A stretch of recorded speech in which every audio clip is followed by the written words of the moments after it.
You ask Tiger to solve. This deals with linear equations with one unknown. The final result is a equals negative 27/16. Let's solve it step by step. Isolate the a. Multiply both sides by inverse fraction 15/8. Move the negative sign from the denominator to the numerator. Group like terms. Multiply the coefficients. Simplify the arithmetic.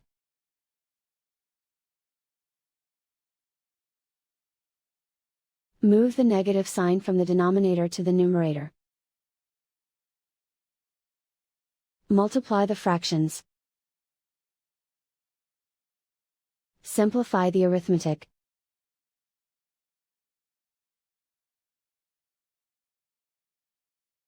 And so the final result is a equals negative 27/16.